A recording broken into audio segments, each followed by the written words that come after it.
When I was 9 years old, I asked my father, "Tell me, Dad, do you think I could earn a living by asking questions and talking with people?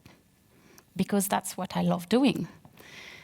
Well, today I'm going to tell the stories of my 3 career transitions that led me to a life wherein I do earn a living by asking questions and talking with people. I'll actually walk you through a timeline. So we'll start here, and this area of the stage represents my career in academia as a research scientist and a cell biologist. Then we'll move here, and this area on the stage represents my career in a large corporate international organization, the food company Danone. And finally, we'll get there, which is today, where I work as a coach, a trainer, a facilitator, having set my own company. Each of these transitions have been a real emotional roller coaster. I've been facing difficult choices, I've been making decisions, and most especially, I had to confront myself with the panic of the unknown. It has been painful. There was a lot of dissatisfaction, a lot of unhappiness, but I want to share with you how I use these negative emotions, these uncomfortable emotions, to move forward and reinvent myself. And I hope that at the end of my speech, you will remember this. Listen to yourself, follow your heart, and dare to change. So, let me take you back 8.5 years ago. It's the 6th of March, 2009. It's my birthday, and I've just turned 36. And believe me, I'm not in a mood to party. Actually, I feel really sad. I feel disappointed with myself. Today, I've made a very painful decision. A decision that I've been maturing for many, many months. I've decided to leave academia. I have been in academia for about 14 years. And I started this career with a big dream and a big ambition of becoming a university professor in cell biology. I absolutely loved my job. Actually, I didn't consider it as a job. I was spending my life in the lab wearing a white coat, latex gloves, and the whole day cloning DNA, creating mutants, injecting them in cells, spending hours and hours in a dark room using fancy microscopes looking at my cells. And believe me, when I had exciting results, I was dancing in the dark room. I was literally dancing and sometimes singing. And I was so passionate about my job that I was working late at night. I happened to sleep in the lab. I was in the weekend in the lab, sometimes taking my children to come with me and play while I was working. It was just a hobby, a passion. My work was about questioning. It was about understanding. It was about discovering. It was a constant intellectual challenge. It was very playful. That's what I loved. But after many years, I had been working about nearly 10 years in Utrecht University. The reality hit our faculty, the reality of funding fundamental research.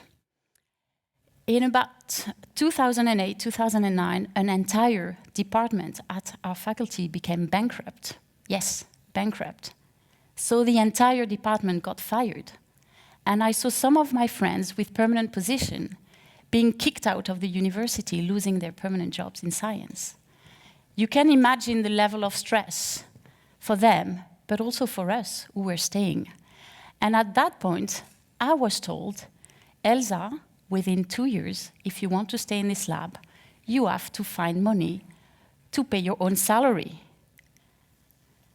So it was very disturbing because I was becoming more and more senior. I felt I had more and more to contribute to the university by doing research and teaching. I had many students.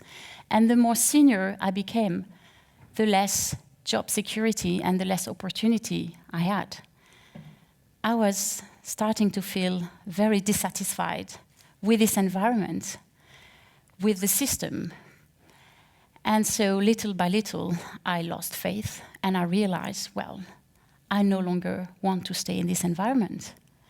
I want to find another place. So here we are, 6th of March 2009. I am 36 years old. I've decided today I'm going to leave academia, but I have no clue of what I'm going to do next. So to cut a long story short, I started to think, and quite quickly I came up with an idea. And it was very much coming from my head, not so much from here. And I thought, okay, what do I want? I want intellectual challenge. I want to learn. I want to start from scratch. I want to be confronted to a completely new environment. I like to go into the private sector. It feels like it's very dynamic. It's something for me.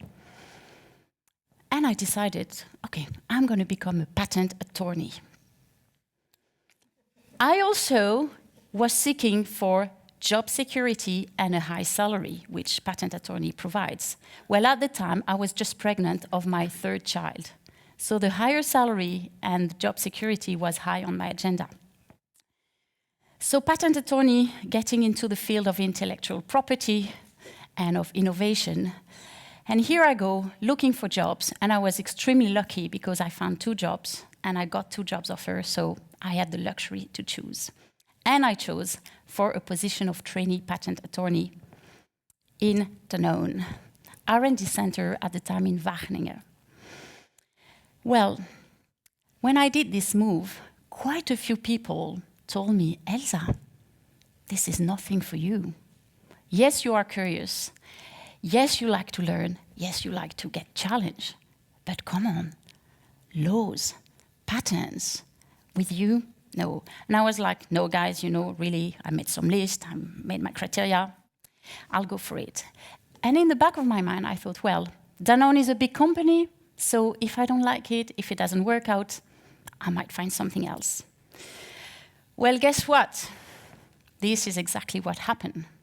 After about 9 months, I went to see my boss, the head of the patent department, and I said, look, when I was a cell biologist at university, I was passionate about what I was doing. I was fascinated about what I was looking in the microscope. I'll never be passionate nor fascinated about patents and intellectual property. So why should I stay in that job? So I'm quitting. I'm leaving this job, but I really want to stay in Danone Research because I love so much this organization. So I tell you this story like this, it's very easy to tell with a big smile, but believe me, at the time I had this conversation, I had no clue about any other opportunities. What I knew is the pain in my stomach, going every day to work, sitting at the computer, opening the book of European patent law and thinking, this is not for me. And if I continue, yes, I will have job security, a very good salary, but I'll be dead unhappy in that career path, the golden cage. Well, it turned out quite well because I got offered another position within the R&D of one of Danone's division. And it was a brilliant opportunity. I was actually becoming the right hand of the head of the science board. So I was in a very strategic position. I had influence. I was involved in important conversations, important decisions. I knew a lot of people knew me, and I love that. I love this feeling of fame, if you can call it like this. It felt really exciting. I felt at the right place. But again, after about 9 months, a year, I realized something is missing. And again, it was here. It was like, there's something wrong here, something that's not aligned. It feels empty. This beautiful job, this beautiful career opportunity, actually on a daily basis was about creating magnificent PowerPoint presentations and getting lost into Excel files with lots of numbers and financial figures and sitting hours in meetings. So I started to tell myself, there's something wrong. Luckily, another part of my job was to facilitate workshops. I was working with different groups of specialists. I was working with teams. And I actually had the luck to become an internal leadership trainer at Danone. I loved it so much that I started to ask more and more for doing this. And little by little, I was asked to do more and more of these. So I was in a bit of tension in my role and within myself. A part of my role that was very strategic and influential, but I didn't like it, and a part of my role that was actually more like a hobby, working with people, facilitating training and workshops.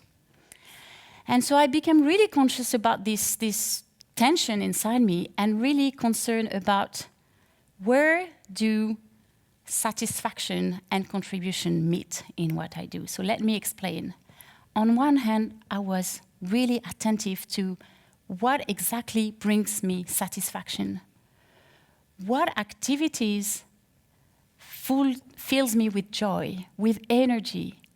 What feels like the right thing for me to do? And on the other hand, contribution. Where do I contribute the most? Where do I bring the most value to people and to the organization? And for that, of course, I had to ask others. So I went to ask feedback for people. And then it became very clear. The intersection between satisfaction and contribution was when I was working with people, whether individually or teams, facilitating workshops, giving training sessions. That's where I felt the most happy and where I contributed the most. So what happened after a few months is that I started to really hate that part of my job that was meaningless to me. And because I hated this, I started to do more and more of this. And the workload became just too much. And I nearly collapsed of exhaustion. It was December 2013, and I thought something needs to change. And believe me or not, again, on a birthday, actually the day before, exactly 5th of March 2014, I decided I'm going to leave Danone. And this time I had a plan. I'm going to set up my own company because I don't want anymore to be told and asked to do things that I find meaningless or that I don't like doing or that suck my energy. I only want to do things I like doing. I want to be free of deciding. And I want variety in my job. I don't want just to be at Danone. I want to work with different companies, different people, different projects, no routine anymore. And I want to travel. That was the plan, that was the dream. But actually, I had no clue how to realize it. What I remember from that time is this daydream, this image in my head through the day. I was at the top of a mountain, and there would be a big void in front of me, and I would go flying, and then realize I don't know how to fly, and then I would crash. That was the daily dream that was going into my mind. And as you can imagine, it was terrifying. So I walked around for 3 months with a knot in my stomach and a constrained chest. But then I realized this is not just about fear, it's also about the excitement of this new life. So here we are today. 3 years ago, I started my own company. I work as a coach, as a facilitator, and as a trainer. I work for many different companies, large companies like Danone, but also Airbus, Air France KLM, Roche. I also work for small businesses, non-profit organizations, academia, and I've traveled so much.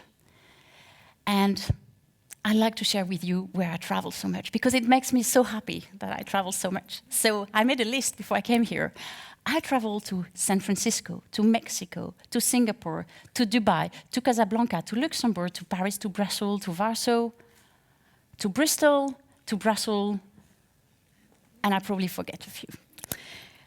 But what I like the most in this travel is I've been working with many different cultures.